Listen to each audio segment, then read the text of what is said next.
समाश्वत्य चक्षुर्मिलितं येन तस्मै श्री गुरवे नमः। तो मैं ज़्यादा समय नहीं लूँगा क्योंकि काफ़ी देर हो गई है, थोड़ा कीर्तन करेंगे। आप सब भक्तों का बहुत बहुत शुक्रिया।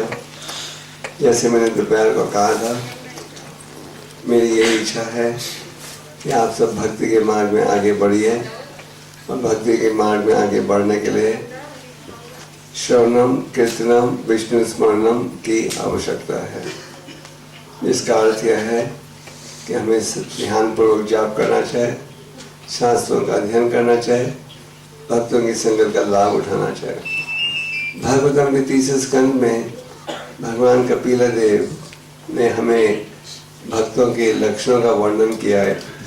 संक्षेप में कपिलदेव भगवान ने कहा, तितिक्षा करुणिका सूर्यदा सर्वदहीनाम अजत सत्रवसंता साधव साधु भूषणा।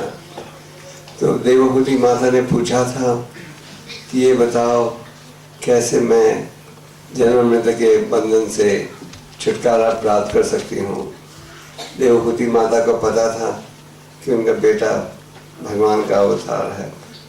तो भगवान कपिलदेव ने कहा भक्तों की संगत के माध्यम से, और आगे उन्होंने कहा कि भक्तों के क्या लक्षण होने चाहिए। तो कहते हैं तितिक्षवा, इसका अर्थ है भक्त को सहनशील होना चाहिए। और चैतन्य महाप्रभु जी ने भी इस विषय पर बल दिया है। शिक्षाशास्त्र के तीसरे श्लोक में चैतन्य महाप्रभु जी ने कहा है, त्रिनाद पिसुने चेना करोड़पि साइकना अमानी न मना देना केतना दी सदा हरि। तो भक्त को सहनशील होना चाहिए। भौतिक संसार में आदर अपमान सुख दुख गर्मी सर्दी ये अनेक प्रकार की परिस्थितियां हमें भुगतना पड़ता है। तो भगवान कपिलदेव कहते हैं सहनशील बनो।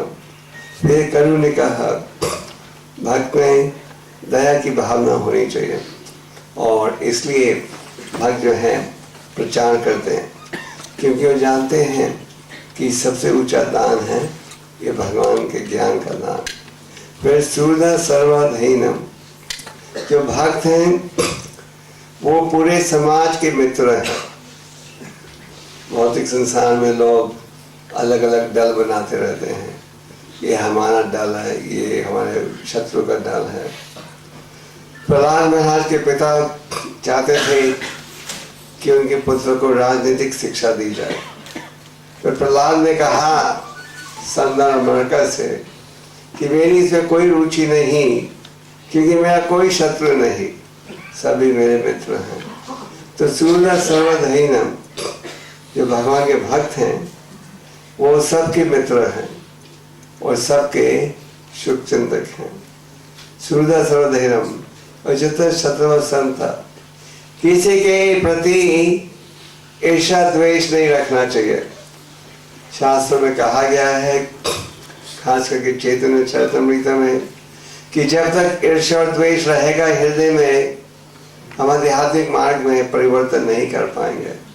तो ईर्ष्या और द्वेष नहीं रखना चाहिए और शास्त्र ज्ञान बढ़ाना चाहिए शास्त्र के अध्ययन के द्वारा।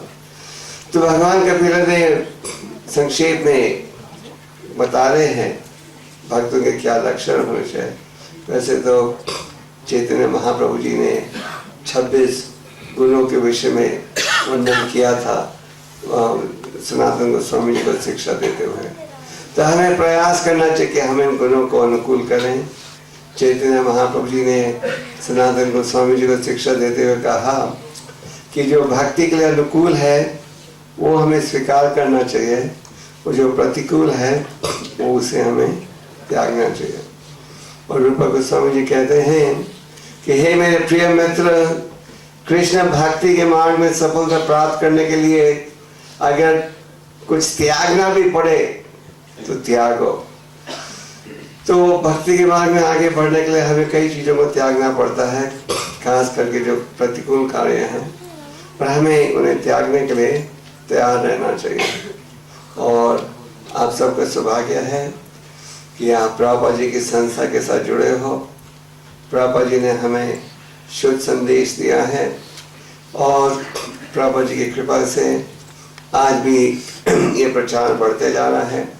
प्रभु जी ने हमें कहा था कि I have given you everything, मतलब कि जिस ज्ञान की आवश्यकता है, शिक्षा, वो सब प्रभु जी ने हमें अपने ग्रंथों में दिए हैं, पत्रों में दिया है। हमें केवल श्रद्धा से उसका पालन करने का प्रयास करना चाहिए। जैसे मैं परसों बता रहा था कि प्रभु जी प्रकट हुए थे संसार से लगभग 30 साल पूर्व, जब इस्कॉन के शायद 150 मंदिर थे और प्रभु जी का ग्रंथों का अनुवाद हुआ था 15-20 भाषा में। आज प्रभु जी की कृपा से 400 से अधिक केंद्र हैं सारे विश्व में और लगभग विश्व की हर प्रसिद्ध भाषा में प्रभु जी के ग्रंथों का अनुवाद हो गया है। तो कुछ 2 महीने पहले चाइनीज सरकार ने प्रभु जी की गीता को भी छापा चाइनीज भाषा में। तो कहने का तात्पर्य यह है कि हमें प्रभु जी के ग्रंथों के बाहर जाने की आवश्यकता नहीं, हमें श्रद्धा के साथ उनकी शिक्षा का पालन करने का प्रयास करना चाहिए। और अब सब प्रचार के कार्य में भी जुड़िए और वैदिक भक्ति का पालन कीजिए। इस प्रकार आप अपने जीवन को भी सफल बनाओगे और दूसरों के जीवन को भी सफल बना पाओगे। हरे कृष्ण।